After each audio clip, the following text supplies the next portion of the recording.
I'm sure, 100% sure, that every single person in this room has at least one thing in common. And that one thing is this: we all have at least one father. So, in the journey of a relationship with a father, I imagine that I could go so far as to say that something has gone wrong in that relationship that required an apology. Maybe a missed birthday, a missed puppy, or something you thought you were going to get from your father and you didn't get, and they never apologized. So can we forgive our fathers if they never apologize? Is that possible? So, on October 27th, 2021, I had to drive from my home in Maryland to Philadelphia to take my father to the doctor. He was suffering from some memory loss, and I was taking him to get a CAT scan. When I got there, he didn't answer his phone, he didn't answer the door. I called and called and called, no answer. I got the police involved. Still, we could not find him. I got a locksmith to go through his house. And then finally, I asked a neighbor for some assistance. And we went to his garage, and that's where we found him. He had taken his own life. I was shocked, I was horrified, and I had lots of questions. And I wondered, could I ever forgive this? Often when we think of forgiveness, we think of very close, intimate, personal relationships, like with a family member or with a spouse. But what about people at work? We don't typically think of those relationships, but it's interesting because we spend more than 40 hours a week in the workplace. If we work until we're 63, we will spend 81,296 hours working. The only thing we do more than that in a lifetime is sleep. So, because we're spending so much time in the workplace, all of that time forms lots of different relationships. And inherent in every relationship is some type of conflict. So what do we do when something goes wrong? Do we think that our workplace relationships are worthy of forgiveness? I wonder. What could be possible for us if we considered forgiving a horrible act that has occurred? Being undervalued, being disrespected in the workplace, some personal attack that has occurred. What if we open ourselves up to forgiveness? I personally believe that we are stunting our own career growth by not forgiving managers, employees, and coworkers for past offenses, whether they were intentional or unintentional. I think that we are standing in our own way as we aspire to climb the corporate ladder. We're creating our own barriers by avoiding relationships with people, maybe even disconnecting from the workplace because of what has happened to us there. I believe that we could have better relationships there and even find joy in the workplace, but that's not what's happening right now. Gallup does a study every year, the state of the workplace, and in 2022, they came up with a number of statistics that are not favorable. They found that 79% of the workforce, 79% of the workforce is disengaged, 60% disengaged, 19% is miserable. I dare not ask you to raise your hand on which group you might fall into, but that's 79%. They also went on to ask additional questions. They asked about some specific emotions that were experienced in the workplace. They asked about worry, stress, sadness, and anger. And they found that 44% of people were experiencing daily negative stress. 40% daily worry, 23% were feeling sadness, and 21% anger. So with all of these employee engagement programs and all of these free donut days and free pizza days, and even now people are working from home, yet still experiencing all these negative feelings, still feeling that they're in toxic environments, still suffering from burnout. I wonder if forgiveness is missing and it's linked to these numbers. So let's see. Is it possible that you might worry because the leadership of your organization continues to perpetuate an environment that is still not supportive of women and underrepresented minorities, and you can't forgive that? Could it be that you are stressed out because you have a team member or someone who reports to you that has dropped the ball yet again, and you can't forgive them for that? Could you be feeling anger because you confided in a very close coworker who you trusted and told them your very personal business, and now it's all around the office, and you can't forgive that? Or could you feel some type of anger or sadness, actually? Could you feel sadness because you did not get that promotion, and the manager that promised it to you, you just can't forgive because they didn't fight for you? So what do we do about all of these feelings?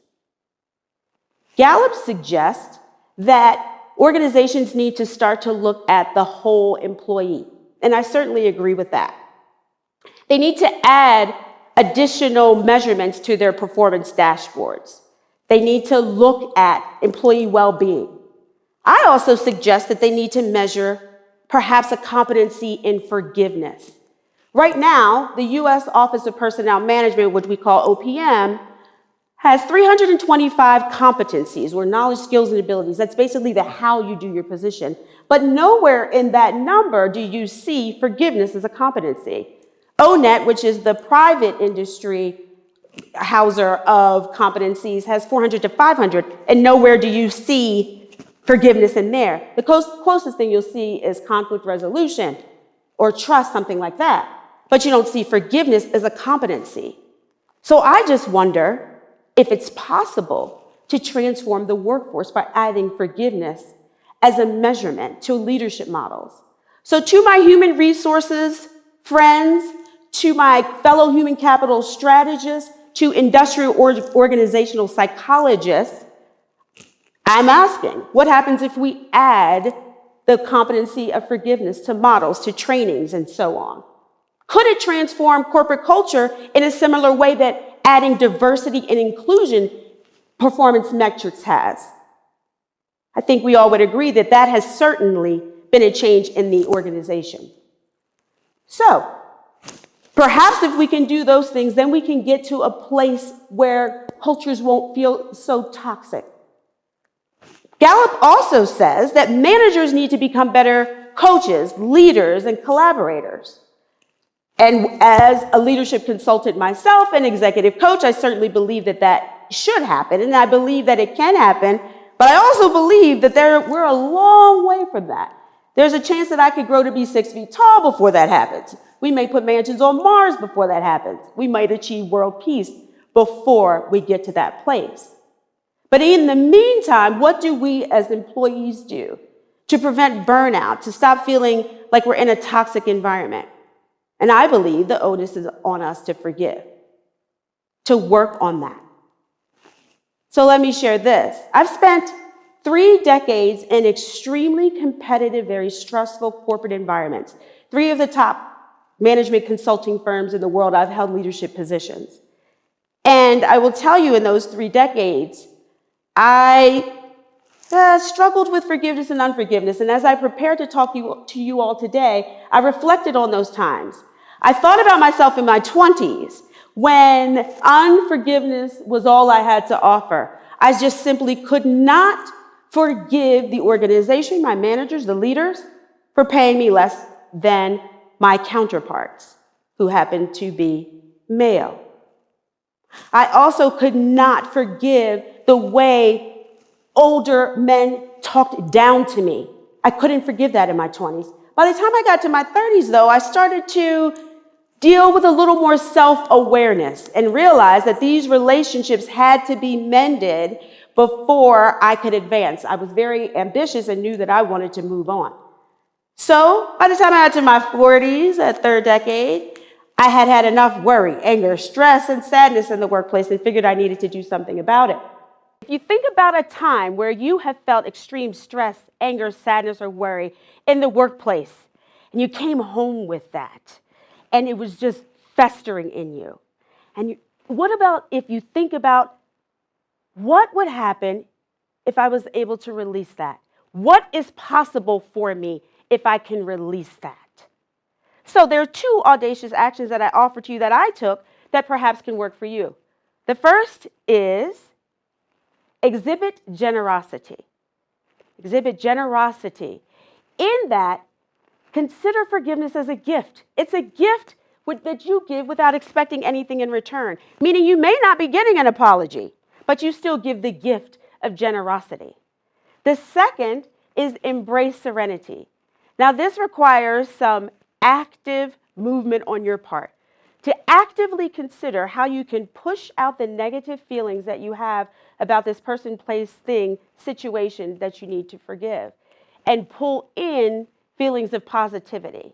And that's when you can start to feel some type of peace, some type of serenity. And those two things can lead to your pursuit of joy in the workplace. So you might be thinking, Markiesha, that sounds good. You're up there looking cute and talking smart. But do you really think I can forgive and forget what has happened to me in the workplace? How people have mistreated me? How I've suffered with racism, ageism, sexism? You think I can forgive and forget? Well, let me be honest with you. I've actually never subscribed to this forgive and forget philosophy. I don't know why the two of those things are married. I believe that the focus of forgiving is actually on releasing, not forgetting. It's on releasing. So, I will never forget how I felt to get paid $9,000 less than my white counterpart, but I released it. I will never forget how it felt to hear microaggressions about me being a black woman wearing my natural hair to work. But you see, I have released that as well. So, if we can reframe our thinking around forgiveness from being a passive activity to being powerful, from being focused on forgetting to being focused on releasing, then I think that's when we can start to find some real joy in the workplace. And by the way, I will never forget how my father left me, how he hurt me, how he left only a 10-word suicide note.